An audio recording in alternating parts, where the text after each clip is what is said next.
Have you ever had dreams that didn't feel like dreams? The kind where reality intertwines with fantasy so tightly that it's impossible to tell one from the other? These dreams are like mirrors, reflecting things we don't understand but feel deep in our bones. They stay with us like a splinter, forcing us to ponder their meaning and purpose. Sometimes I think such dreams are messages from another world, attempts by those who have passed on to tell us something important. One of these dreams still haunts me to this day. It's a story about my grandfather, who spent his entire life in Latin America. His name was George. My mother was the only child in the family, and her mother passed away very young, when Mom was barely 18. A few years later, Mom got married, and the young family ended up in Canada, where they were sent to work in the oil industry. That's how Grandpa George was left alone. Alone, but not entirely. With him always lived his younger brother, Nick. Nick was an odd man.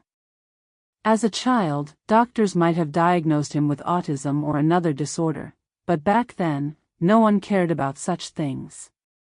He simply lived as best he could, and Grandpa George always took care of him, even if he occasionally grumbled without malice. The house they lived in was old and creaky. Every floorboard, every door held traces of their lives. It smelled of wood, softened and warmed by time and the humid climate of Latin America.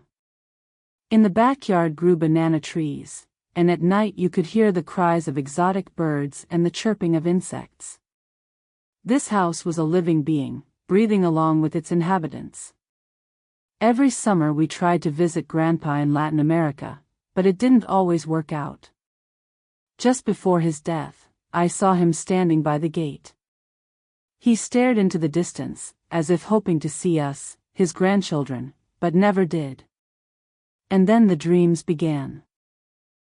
I woke up to a strange sensation, as if someone was breathing on my face. The air was warm and thick, like I was submerged underwater. I opened my eyes and saw him, Grandpa George. He sat on the edge of my bed, illuminated by soft moonlight streaming through the cracks in the shutters. His face was the same as I remembered it from childhood, kind, but now filled with anxiety. "Tris," he whispered. I hurried to get here before them. "Grandpa, are you dead?" I asked, surprised by my own calmness. My voice sounded like it was just an ordinary conversation, though everything inside me was trembling.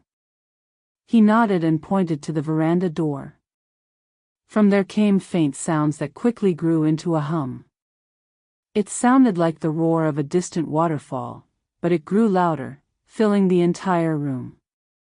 Then came the knocks, heavy, rhythmic, as if someone was trying to break the door off its hinges. "Open up, we've come for her," came the voices. They were cold, lifeless, like echoes from an empty cave. Each word resonated in my head with pain and fear. I was paralyzed. I couldn't move as Grandpa walked to the door and began talking to the unseen beings. I watched his silhouette stretch, as if he was straining all his strength to negotiate with those standing beyond the threshold. But the strangest thing was, I couldn't hear a single word of their conversation. Only silence, broken only by my own breathing. When he returned, his face was pale but resolute. "It's all right, my dear," he said, squeezing my hand. "I made a deal. But remember, when you decide to sell the house, don't evict whoever lives there. If you do, you'll bring misfortune upon yourselves." His words sounded too serious to be just part of a dream. And then everything disappeared. I was alone in my room again, but the feeling of unease didn't leave me. I couldn't fall asleep for a long time, listening to every rustle outside the window, imagining those voices were still nearby. Years after Nick's death, my brother went to Latin America to sell the old house. We warned him about the strange dream and reminded him of Grandpa's words. Don't touch whoever lives in the house, we repeated over and over, though none of us knew who or what could be living there.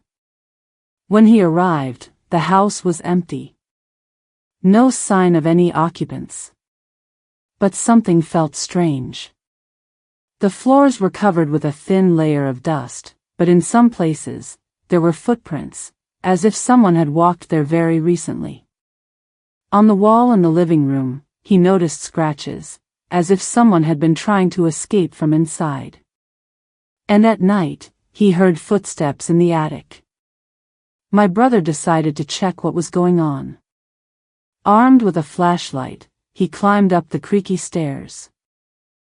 The attic was cluttered with old things, boxes, books, photographs. Amidst the chaos, he found evidence that Nick had indeed moved into the part of the house where George used to live. On the floor lay a mattress covered with an old blanket, and next to it stood a mug with dried tea residue. When he returned home, he told us about it. He guessed that Nick simply didn't want to be alone. Perhaps he still felt George's presence even after his death. Mom agreed. She said that George always took care of Nick and probably continues to do so even now, from the other world. But I can't shake the feeling that this isn't the end. Something in that house is still waiting for its moment. Sometimes, when I close my eyes, I hear the same voices that echoed in my dream. And they whisper, "We'll take her anyway."